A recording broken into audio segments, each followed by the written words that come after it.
by the pressure inside of the cartridge. And then the cartridge reseats itself through the cycling process. Okay, so let me give you the update of what's going on in court today.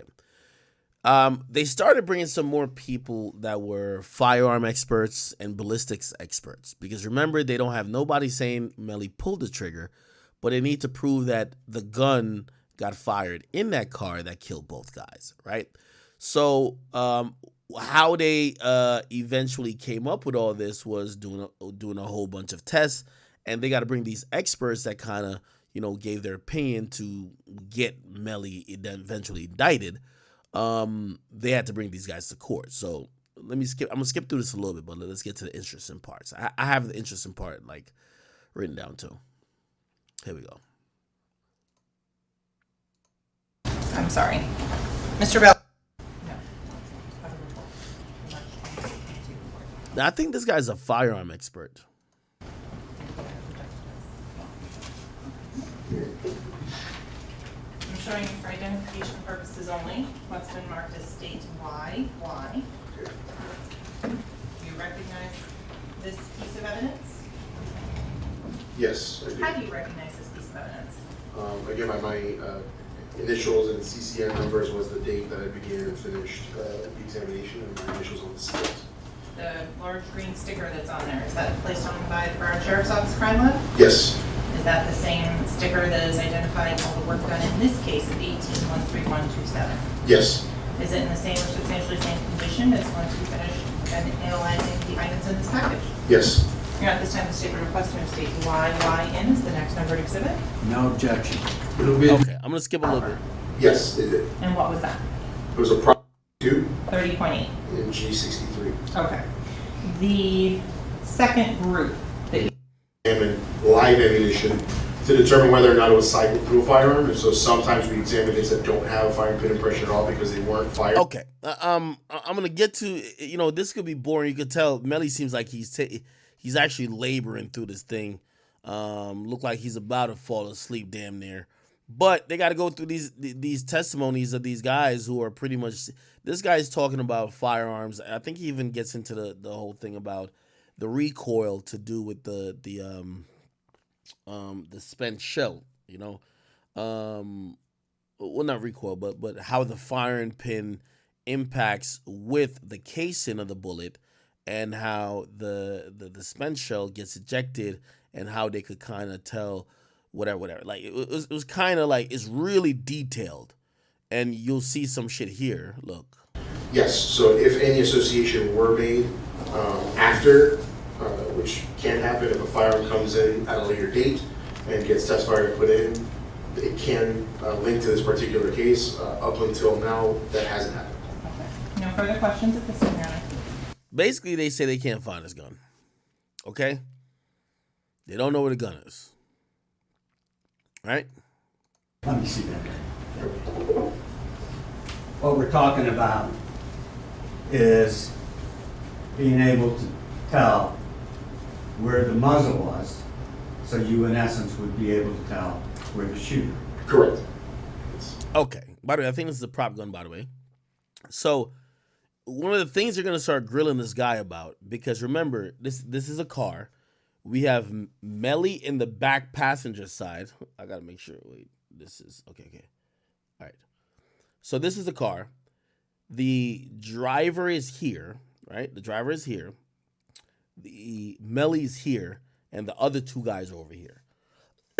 Part of them making the distinction or coming up with the idea that the shooting happened from where Melly came in the car is muzzle, the muzzle flash. Also, here's the thing: if you shoot a gun close range, because essentially when a bullet gets fired, a firing pin strikes the back of a bullet, right? And the bullet is a casing. So the actual bullet is in a casing, right? And there is like gunpowder and shit there, pretty much, right? Like it's an accelerant. And when the fire pin hits it, it's like striking a match. All of that shit creates like a rocket, essentially.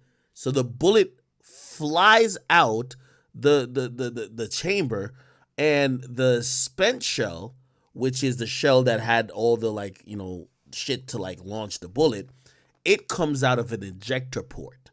Now, because it's a rapid and like really violent explosion, even though it's controlled within the barrel, this and third, if you shoot someone, the heat that comes out of the barrel sometimes could be, sometimes it could burn people, right? If they didn't get shot, which is that's almost damn near impossible. If you're getting shot, so if you get shot close range, you're gonna be a little burnt, right? But even beyond that, right? The gunpowder that wasn't expelled in the cartridge, some of it comes out even the muzzle.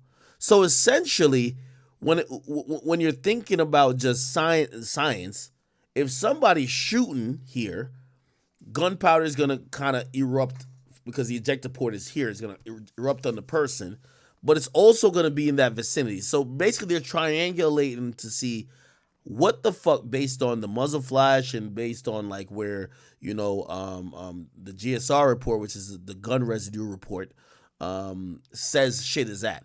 And basically, clearly they came to the assumption to say the person who did the shooting was sitting where Melly was sitting in the car. And now this is the defense attorney trying to, like, you know, you got to muddy the waters to make it seem like, are y'all sure? I just wanted to play with it. No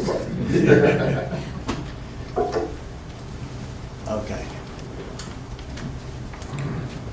When you do a trajectory reconstruction and you're attempting to find out where the gun is and where the so-called shooter or shooters were, are there certain variables that come into play? Certainly, there's a lot of variables that come into play. Why don't you tell us what some of the variables are? So some of the variables that can come into play is whether or not there were intervening objects. So do you have a beginning and an end point? Do you have a middle point? Right. So if I only have, as an example, a hole in a wall, but I don't have anything else, I don't have somewhere I could put a rod through, or that I could start the directionality of a laser from. Right. So without that, I'm basically dead in the water because I could start it from any point in this room. Let's say there's a bullet hole in that exit sign back there, and that's the only hole that I have. It'd be very difficult for me to be able to place where the person originated from.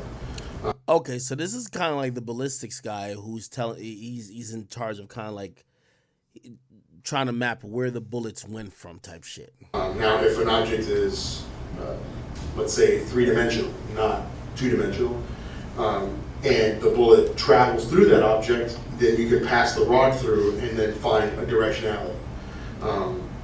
There's still variables with that. How far away were they? How close were they? And so that's kind of, it gives you a line, but the point upon the line that the firearm was is the question. How about may I approach, I'm sorry. Yes, sir. How the person held the gun. Sure. There's a thing called holding it tight. Mm-hmm. That could affect how you position the shooter or shooters, correct? Sure.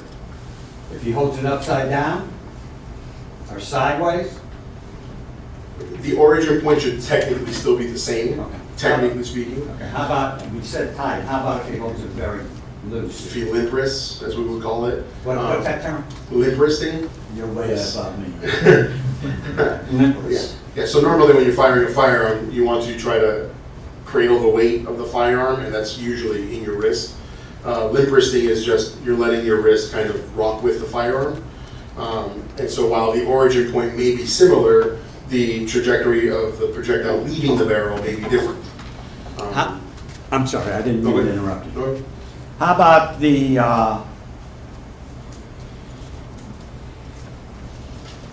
weather conditions?